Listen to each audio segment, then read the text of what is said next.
ಮುಂದಿನ ಆಸನ ಪದ್ಮನಾಭಾಸನ. ಪದ್ಮನಾಭಾಸನ very special ಆಸನ ಫಾರ್ ಡಯಾಬಿಟಿಸ್, ಮಧುಮೇಹಕ್ಕೆ ವಿಶೇಷವಾದ ಆಸನ ಇದು. ನಿಧಾನವಾಗಿ ಪದ್ಮಾಸನವನ್ನು ಹಾಕಿ ಬಲಗಾಲನ ಮಡಿಚಿ ಬಲಪಾದವನ್ನು ಎಡ ತೊಡೆಯ ಮೇಲೆ ಅಳವಡಿಸ್ಬೇಕು. ಎಡಗಾಲನ ಮಡಿಚಿ ಎಡಪಾದವನ್ನು ಬಲ ತೊಡೆಯ ಮೇಲೆ ಅಳವಡಿಸ್ಬೇಕು. ಪದ್ಮಾಸನ ಬರೋದಿಲ್ಲ ಅಂತಕ್ಕಂಥವ್ರು ಕಾಲುಗಳನ್ನು ಮಡ್ಚ್ಕೊಂಡ್ರೆ ಸಾಕು, ಹಾಗೆ ಅಭ್ಯಾಸ ಮಾಡ್ಬೋದು. ಪದ್ಮಾಸನಕ್ಕೆ ಬೇರೆ ಪ್ರಯೋಜನ ಇದೆ, ಈ ಆಸನದಲ್ಲಿ ಪದ್ಮನಾಭಾಸನಕ್ಕೆ ಬೇರೆ ಪ್ರಯೋಜನ ಇದೆ. ಇಲ್ಲಿ ಎರಡು ಆಸನಗಳ ಪ್ರಯೋಜನವನ್ನು ಒಮ್ಮೆಲೆ ಪಡಿಬೋದು. ಕೈಗಳನ್ನು ತೊಡೆಯ ಪಕ್ಕಕ್ಕೆ ನೆಲಕ್ಕೆ ತನ್ನಿ, ಉಸಿರನ್ನು ತೆಗೆದುಕೊಳ್ಳುತ್ತಾ ನಿಧಾನವಾಗಿ ತಲೆ ಮತ್ತು ಕಾಲುಗಳನ್ನು ಮೇಲೆ ತನ್ನಿ. ದೀರ್ಘವಾಗಿ ಉಸಿರಾಡಬೇಕು 60 ಸೆಕೆಂಡುಗಳು. ಈ ಆಸನವು ಸಹ ಇತ್ತೀಚೆಗೆ ಉದರ ಶಸ್ತ್ರಚಿಕಿತ್ಸೆಗೆ ಒಳಗಾಗಿರ್ತಕ್ಕಂಥವ್ರು ಯಾವುದಾದ್ರೂ ಸರಿ, ಕಿಡ್ನಿ ಸ್ಟೋನ್ಸ್ ಇರ್ಬೋದು, ಲಿವರ್ ಅಥವಾ ಪ್ಯಾನ್ಕ್ರಿಯಾಸ್ ಸರ್ಜರಿ ಇರ್ಬೋದು, ಅಥವಾ ಇಂಟೆಸ್ಟೈನಲ್ ಮೆಸ್ ಹಾಕಿರ್ತಕ್ಕಂಥವ್ರು ಇರ್ಬೋದು, ಅವರೆಲ್ಲ ಯಾರು ಈ ಆಸನವನ್ನು ಆಗಲೇ ಅಭ್ಯಾಸ ಮಾಡುವಂತೆ ಇಲ್ಲ. ಈ ಆಸನ ಅಭ್ಯಾಸ ಮಾಡುವಾಗಲೂ ಸಹ ಹೊಟ್ಟೆ ನೋವಾಗ್ತಾ ಇರುತ್ತೆ, ಹೊಟ್ಟೆ ವೈಬ್ರೇಷನ್ ಬರ್ತಾ ಇರುತ್ತೆ, ಎರಡರಲ್ಲಿ ಒಂದು ಸೂಚನೆ ಬರ್ತಾ ಇರುತ್ತೆ. ಯಾವುದೇ ರೀತಿ ತೊಂದರೆ ಇಲ್ಲ. ಈ ಆಸನದಿಂದಲೂ ಸಹ ಹೊಟ್ಟೆ ಹಿಡಿತಾ ಬರ್ತಕ್ಕಂಥದ್ದು, ಹೊಟ್ಟೆ ಎಳಿತಾ ಬರ್ತಕ್ಕಂಥದ್ದು, ಮತ್ತು ಮೆಡಿಷನಿಂದ ಉಂಟಾಗ್ತಕ್ಕಂಥ ಸೈಡ್ ಎಫೆಕ್ಟ್ ಅಂದರೆ ಮಲಬದ್ಧತೆ ಆಗ್ತಕ್ಕಂಥ ತೊಂದರೆಯನ್ನು ಸಹ ಈ ಆಸನ ದೂರ ಮಾಡಲಿಕ್ಕೆ ಸಪೋರ್ಟನ್ನು ಮಾಡುತ್ತೆ. ಮಧುಮೇಹದ ವಿಶೇಷ ಹತೋಟಿಗೆ ಆಸನ ಸಹಕಾರಿ.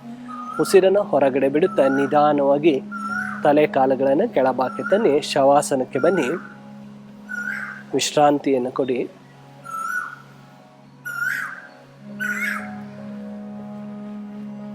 ಮುಂದಿನ ಆಸನ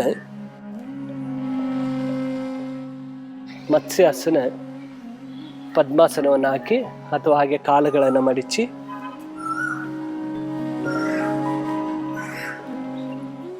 ಕಾಲುಗಳನ್ನು ಮಡಚಬೇಕು. ಪದ್ಮಾಸನ ಬಂದರೆ ಪದ್ಮಾಸನ ಹಾಕಬೇಕು, ಇಲ್ಲದೇ ಇದ್ದಲ್ಲಿ ಈ ಆಸನದಲ್ಲೂ ಸಹ ಕಾಲುಗಳನ್ನು ಮಡಚತಕ್ಕಂಥದ್ದು ಉತ್ತಮ.